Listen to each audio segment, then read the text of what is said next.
ત્યાર પછી બોલાવીશ ચેરમેન અને MD of double tiger tea group mister Rohitbhai પટેલને. ચાની ખેતી ભલે ગુજરાતમાં ન થાય પણ ચા વખણાય છે માત્ર ને માત્ર ગુજરાતની. કડક ચાની ચુસ્કી માટેની ગેરંટી આપે છે આ ડબલ ટાઈગર ટી. પોતાના ગ્રાહકોને ચાની સારી ગુણવત્તા આપવા માટે કંપની કટિબદ્ધ છે. ડબલ ટાઈગર ટી અને માટે જ કંપની કહે છે કે અમે ગ્રાહકો માટે મશીનથી નહીં પરંતુ દિલથી ચા બનાવીએ છીએ. Many congratulations. ઉદ્યોગ સાહસિકોને આજે સન્માનવાનો કાર્યક્રમ છે અને એવા જ એક ઉદ્યોગપતિ આપણી સાથે યુવા ઉદ્યોગપતિ જોડાયેલા છે. તેમની સાથે સીધી વાત કરીશું. તે છે ડબલ ટાઈગર ટી ગ્રુપના એક્ઝિક્યુટિવ ડિરેક્ટર જય Patel. Sir, welcome TV9. Thank you. Sir, તમારી કંપની વિશે જણાવો. કેવી રીતે સ્થાપના થઈ અને હાલ કંપનીનો ગ્રોથ કેવો? અમારી સ્થાપના ડબલ ટાઈગર ચાની શરૂઆત મારા પપ્પાએ 1999માં શ્રી રોહિતભાઈ પટેલે કરી. અમારી શરૂઆત સાણંદમાં થઈ હતી. એક નાનકડા રૂમથી શરૂઆત થઈ અને આજે કંપની એક ફૂલ્લી ઓટોમેટેડ પ્લાન્ટમાં પરિણમી છે અને ફૂલ્લી ઓટોમેટેડ પ્લાન્ટમાં કાર્યરત છે. અમારા આ પ્લાન્ટની આજે માસિક કેપેસિટી 1500 ટનની છે. તમે કીધું તમારા ફાધરે આ બિઝનેસની શરૂઆત કરી હતી, તો અનેક પડકારો પણ આવ્યા હશે, તેની થોડીક વાત કરીએ. એકચ્યુઅલી પડકારો જે છે, સૌથી મોટો પડકાર અમારા માટે એ હતો કે ગ્રાહકોને એવું સમજાવવું કે જે લોકો વર્ષોથી જે ચા વાપરી રહ્યા છે એના કરતાં પણ સારી ચા એમને એક સમાન કિંમતમાં મળી રહે છે, તો એ સૌથી મોટો અમારા માટે પડકાર હતો. અને આ પડકાર જ અમારા માટે એક વરદાન સાબિત થયો છે.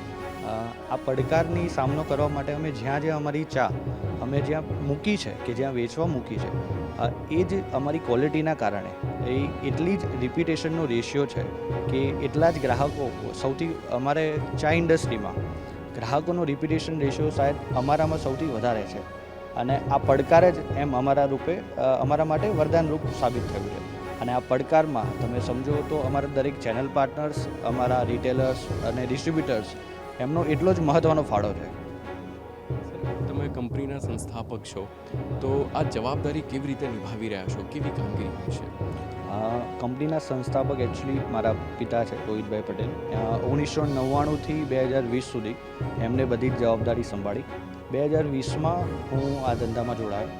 2020 પછી કંપની માત્ર પરિવારને જ સીમિત ના રહી જાય, એટલે અમે કંપનીને સિસ્ટમેટિક રીતે એક પ્રોફેશનલિઝમથી કોર્પોરેટ સ્ટ્રક્ચરમાં ઢાળવાનો પ્રયાસ કર્યો. આજે અમારા દરેક ડિપાર્ટમેન્ટ એ ઇન્ડસ્ટ્રીના ટોપ અનુભવી લોકો કે જે એક પ્રોફેશનલ છે એમનાથી મેનેજ થઈ રહ્યા છે અને એ લોકો જ અત્યારે કંપનીને આગળ વધારવામાં કે કંપનીનું જે લક્ષ્ય છે એને કાર્યરત રહીને કંપનીનો વિકાસ કરી રહ્યા છે. કંપનીને આગળ ક્યાં લઈ જવા માગો છો? શું લક્ષ્ય છે આગળ, ફ્યુચર પ્લાન્સ? એકચ્યુઅલી અમારી શરૂઆત સાણંદથી થઈ છે.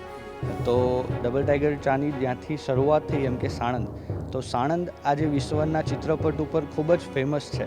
તો અમારું પણ લક્ષ્ય એ જ છે કે ડબલ ટાઈગર ચાને એક વિશ્વના ચિત્રપટ ઉપર લઈ જઈએ અને આ જ થકી ભારતના જે બી વિકાસ અત્યારે ચાલી રહ્યો છે ભારતનો, તો એમાં સહભાગી બનીએ.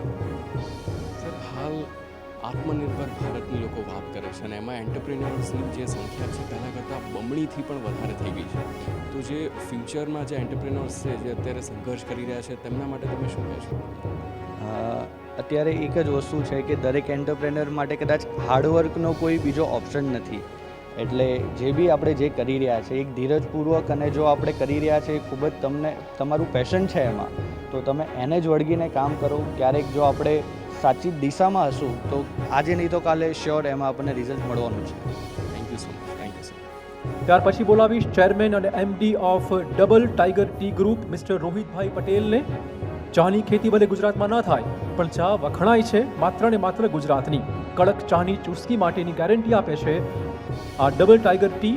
પોતાના ગ્રાહકોને ચાની સારી ગુણવત્તા આપવા માટે કંપની કટિબદ્ધ છે.